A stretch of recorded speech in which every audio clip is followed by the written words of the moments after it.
일초 소명 이야기 묵상, 성격 훈련, 술, 인생의 절제 훈련. 유대 사회에서는 술을 금하지 않는다고 합니다. 안식일에 예배드릴 때에 포도주를 마시기 때문이라고 합니다. 미리부터 잘 준비한 안식일에 포도주로 기쁨을 누리는 것은 하나님의 귀한 축복이고 그들의 특권이라고 생각합니다.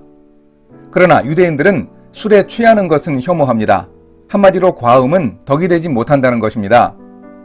기독교도 술을 금하지는 않습니다. 사도 바울은 제자 디모데의 건강을 위해서 포도주를 권하기도 했고, 무엇보다도 오늘 우리는 성찬식에서 포도주를 마십니다.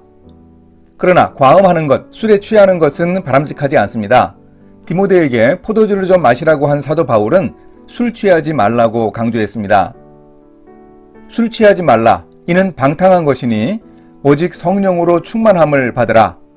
성령 충만함이 성령의 지배를 받는다는 점을 비유했지만 술 취함이 방탕한 습관이라고 보아 분명하게 금하고 있습니다. 특히 한국 개신교에는 술에 관한 특별한 금기가 있었습니다. 130여 년 전 선교사들이 처음 우리나라에 들어와 복음을 전할 때 당시 우리 사회에 고질병을 발견했습니다.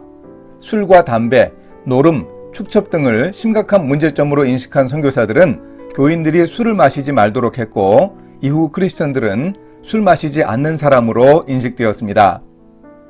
신앙인 개인이 지켜가야 할 헌신과 절제의 대표적 훈련 과목이 바로 금주였습니다. 이런 전통이 지금까지 이어져 오고 있습니다.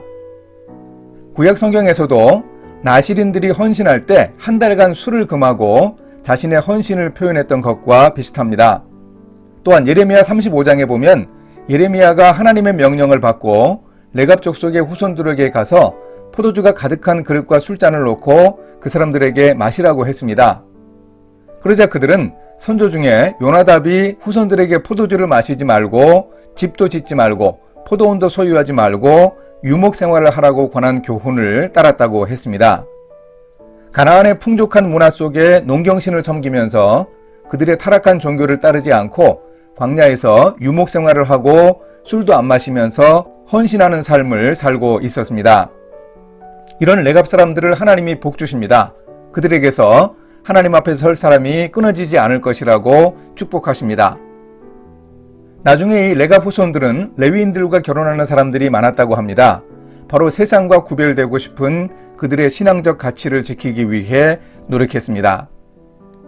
요즘 우리 사회에도 술 마시고 행패 부리는 주폭이 문제가 되고 있습니다. 공권력이 술꾼들에게 폭행당하고 있습니다. 물론 어느 사회나 술로 인한 피해는 있게 마련입니다. 그런데 우리나라는 술 취함에 대해 꽤 관대한 사회입니다. 술 취해서 저지른 범죄가 심신미약으로 감형의 요인이 되는 것을 저는 도저히 이해할 수 없습니다. 아니, 이해하고 싶지 않습니다. 또한 술로 인해 얼마나 많은 부작용이 생깁니까? 술자리와 연관해 성적 범죄가 일어나고 음주운전과 알코올 중독 등 건강상의 문제도 생깁니다.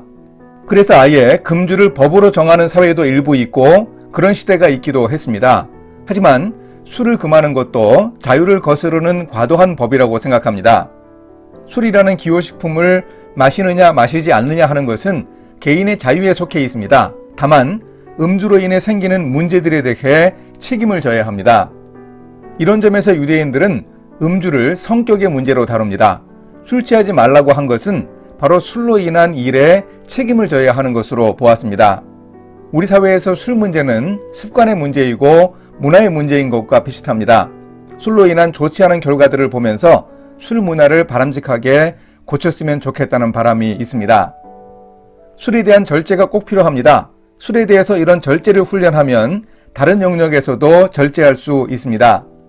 성령의 열매에도 나오는 절제의 미덕은 우리 삶에서 매우 유익합니다.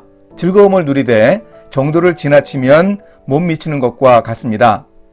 이 술 습관은 단지 술에 관한 습관만이 아니라 우리 인생에서 즐거움과 쾌락을 추구하는 습관이기도 합니다. 인생에 즐거움이 있어야 합니다. 목표만을 위해서 인생을 매진하다 보면 능력도 한계가 있고 예상 못한 악재가 생기기도 합니다. 쉬었다 가는 일이 필요합니다. 즐거움을 찾아보는 것입니다. 취미생활이나 개인기도 고수의 경지에 오르면 높은 곳에서는 서로 통합니다.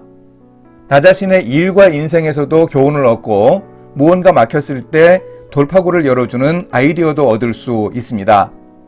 바로 이런 인생의 즐거움이 우리 삶을 부드럽게 해줄 것입니다. 인생의 즐거움을 누리고 또한 절제할 수 있는 훈련을 할 수 있어야 하겠습니다. 함께 기도하십니다. 하나님, 술이 문제가 되는 사회와 일터에서 살아가고 있습니다. 나시린의 헌신처럼 레갑 족속 후손들의 구별된 가치와 헌신을 배워 절제를 훈련하기 원합니다. 인생의 즐거움을 찾고 절제를 실천하며 바람직한 성격 훈련을 할 수 있도록 인도해 주소서. 예수님의 이름으로 기도합니다. 아멘.